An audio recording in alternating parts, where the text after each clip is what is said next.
everyone. Welcome to another fun episode of Thrive Live. Today, I'm excited to talk about ontological humility. This is a concept that I've brought up with a couple of patients recently, and there has been overwhelming request for me to talk about more deeply on this topic in a Thrive Live series. So we are going to get into it today, and of course, you can get way more into it than we're going to get into, but we will at least attempt to crack and open up this, this concept.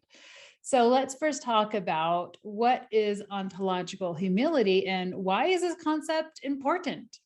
So ontological humility is the idea that none of us perceive reality as it truly is. That we interpret signals come to our minds, and our interpretations of those signals are influenced by our own history, our perspectives, our current state, what we think. It's in effect, it is these signals are interpreted what's happening currently in our life and in our past. And so two different people can have very completely different interpretations of the same issue or the same topic that comes up for a point of discussion. So being open to the concept that our perspectives is not really as truly as it, sorry, I'm blanking on my, being open to the concept that our perspective is not truly reality opens you up to connecting with people. This helps you listen to your colleagues, your friends, your spouse, your loved ones at a deeper level. You can understand what your kids are really saying. You can relate to your coworkers and understand where they're coming from, and ultimately realize that your perspective is not the only perspective that's out there, which opens the door to a whole new depth of connection to everyone in your life, but most importantly, to also yourself. It's a way to help to break down those boundaries, those barriers, those roadblocks, those brick walls that we like to build up from past traumas or what from someone said, to move beyond that and to be open to collaboration and moving forward and to connecting deeper. So let's talk about the opposite. So what's opposite of ontological humility? That will be ontological aggression, which is knowing that you have the truth. And this will pretty much shut down anyone in a conversation who has a different perspective than you. It ends up where you're driving your agenda. We will add labels to people or labels to situations that just completely shut down connection. And it closes the doors to having any type of not just deep connection, but collaboration and an understanding. It's the arrogance piece is an attitude of seeing yourself as the person who has the claim on the reality or the truth. And it can lead to jumping into conclusions and not coming with an open-hearted questioning. We're not open to learning or confirming. And so I want to take a minute to pause here, because we all have a degree of ontological arrogance with where we bring this into our life, where we bring this into conversations, how we view ourselves, how we view our perceptions of life. It can be looking at someone and thinking, oh, you're carrying a little bit of extra weight. I think this about you. Or it can be thinking about, well, you didn't smile when I walked past the street. I'm now putting this label on you. Or it can be, well, we're short here on time in our meeting. And so that is going to bring up, it doesn't hit my agenda. And so now we're going to just throw ball out what I know is truth, as opposed to being open to discussion. And there's a whole bunch of different examples that we can get into, but basically anytime there is at a point when you think you know the answer, and you want to either give the person that answer, or you want to give them that label, is a good idea to check in with yourself to see, are you pushing the ontological arrogance piece more than actually being receptive and being open to collaboration and listening? So the key is being open to the other viewpoints and perspectives especially when they conflict with your own, which is when it's hard to do, right? If someone has a different opinion, you're really passionate about it, and you really want to tell them the truth and why you think your opinion is the best way. So the hard part is being open in those situations. And instead of just saying, no, I'm right, you're wrong, jumping to conclusions, we want to embrace that we don't know it all. We don't know the full truth. It ultimately, and when we embrace that we don't know the full truth, it ultimately turns us into an expert listener, where we are open to connecting with those around us, to those who are trying to communicate with us and to talk to us. It also ultimately makes ourselves feel vulnerable because we're being open to ourselves, right? We're being open to judging our own perception of reality, our own perception of truth. And that can be feel very raw, feel very vulnerable. But once you are okay feeling that way, then it's amazing the growth and the mindset shifts that can come out of that, especially when the person you're trying to have the conversation with is open and is coming at a same open-hearted level. So these concepts are not just important in the workplace, but really in all aspects of our life. It's how we show up for ourselves. What shirt are we going to put on today? What's our mindset shirt that we put on when we get out of the shower? How are we going to show up for our self-care? How are we going to show up for our kids and our family and our relationships? And also, how are we showing up for the vision that we want to get out of this life? When approached with the challenge, we either are open to the challenge and we're open to a new perspective and a new horizon and the growth that it's going to bring, or we can say, I already know this, and we shut that door. Now that I already know this can come from a place of, often it's triggered from a place of uncertainty, from fear, instability. So there's a root emotion that can be triggering that ontological arrogance. And we all have points of being ontological arrogance. No one is immune here. It's just, this discussion is more about, let's bring in the consciousness and the awareness about how we are going through our life, not just with other relationships, but also even more so with ourselves. So with that in mind, let's talk about self-care and how this relates to the journey of self-care. So with self-care, this piece becomes important with how we are open to new ideas and horizons that are going to stretch our perspective of what we need or desire. So from addictions to self-blame, saying, I can't do that, that's too hard, or I really need this. They're just our own perspectives of reality and what we think we can or cannot handle. But taking the step to being open and vulnerable to the guidance, to the collaboration, to those around us, and also very much groups like this in Thrive Live that are changing and challenging you to grow, not just from a mental, emotional place, but a physical and health place. That this is what allows you to take that next step in the evolution to the next level. And when you take that step in the next evolution, then you are actively working towards a life of fulfillment because you are the one in the driver's seat. You are crafting it. You are open up. You're aware. Your awareness is open to all the different perspectives that are out there. Now, self-care is changing and adapting throughout our life, right? We get changes in the family dynamics, the work dynamics, what we even want out of self-care, right?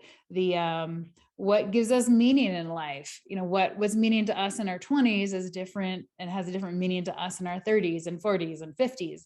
And there's actually psychological development stages that we have to hit at certain decades in our life. In the pediatrics, it's not decades, it's quicker than that. But if your core needs are not met in these times, then what you need out of self-care is actually dramatically going to change depending on if you hit these mile marker points throughout these various times in the human psychological evolution. We could do a whole nother episode on that. But this can actually end up adjusting our coping mechanisms where our brain might want to try and veer towards. And I actually view kind of ontological aggression more as a coping mechanism, right? It's a coping mechanism when we feel threatened, when we feel stressed, when we feel uncertain, and the human brain hates uncertainty. It's scary. And so we will like to jump into a coping mechanism to defend ourselves because that's safer, right?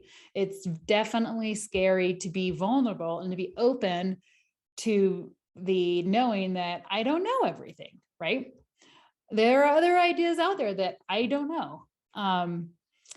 And so in my practice, I'm a big believer that in embodying health, it really is the full blend between mental, emotional, spiritual, and physical health.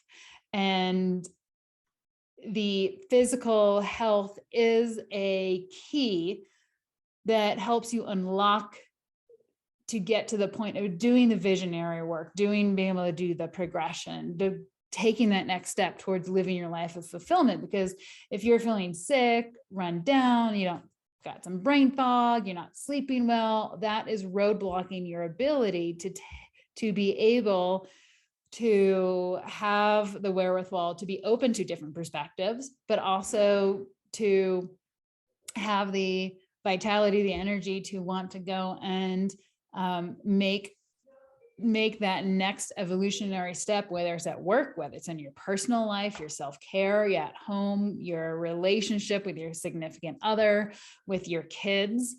And so true health is a full alignment of the mental, emotional, physical, and spiritual. It's not just physical. While physical can be a key to helping you to unlock all of this, true health is actually a full embodiment of this. So there are definitely times through this evolution that, you in your healing journey, that you might be more focused in the physical realm, or you might be more focused in the emotional realm or the mental realm.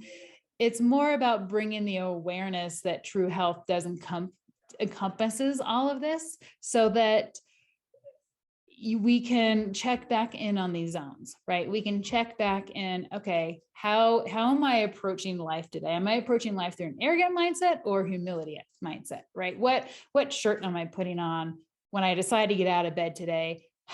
What mental perspective am I putting on of how I'm going to approach the day? Am I going to be open to perceptions, or am I not? I'm just having a bad day and just not in the cards. So I think bringing in that awareness of how we are actually showing up for ourselves and showing up for those around us is really, really important. And most importantly, how are we showing up for ourselves? So the overall goal, the long-term goal in this, is to really learn how to live with ontological humility, where we can recognize and validate our own perceptions of people around us. But this, being open to different perceptions, really opens our eyes to possibilities that we didn't see before because we thought we knew it all. So let me say that again. It's really important. Ontological humility is the key to unlocking untapped possibilities in your life. And it can be anywhere: work, home, family, friends, community, but ultimately, and the most important, is yourself. We tend to aim only as high as we can see. And so if we are only seen to the next, if we're only seen to the next of that hill, because that's what our perception of reality is, then what are we missing? So then what are you not seeing?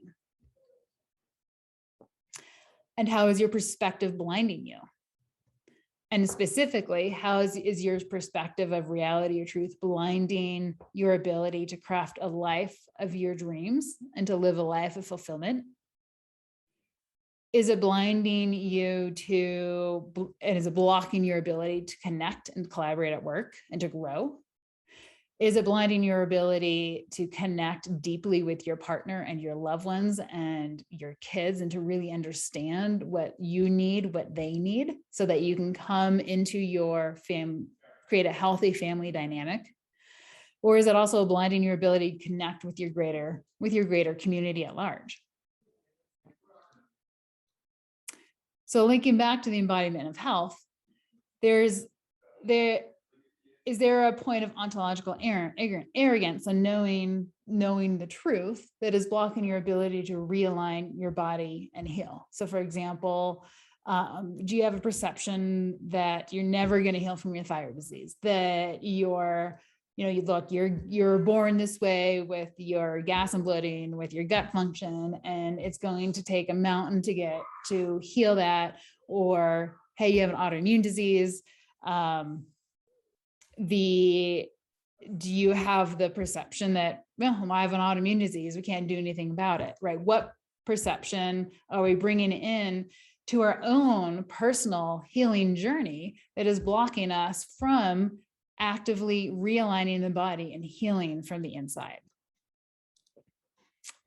So I'm keeping this one a bit short and sweet, but I would love to hear feedback from listeners in terms of, well, really any feedback, but specifically, how in your life are you seeing the ontological humility come up, and how are you seeing the ontological arrogance come up, right? Because we're also all going to some degree be coming to the table with ontological humility. So don't forget to give yourself kudos for those too. And look back, have that retrospective vision of what you have done well. Don't just beat yourself up. That's not allowable either, especially for those moms. We like to throw a lot of guilt on ourselves, but it's more about bringing in a heightened awareness to how we're showing up in life for not just those around us, but for ourselves. And are we showing up in a way that is taking us to the next evolution, that is expanding our perception so that we can grow and deeply connect with those around us and live in a zone of fulfillment? Or are we approaching life or approaching that day with more of the closed-minded mindset of not being open to what is shown around us? So I hope this was a useful talk, and let me know if you have any other topics or ideas that you want to talk about. We have a really fun guest next week who's going to be talking on chronic pain. And so I hope everyone has a wonderful long Labor Day weekend, and we will see you next week. Take care.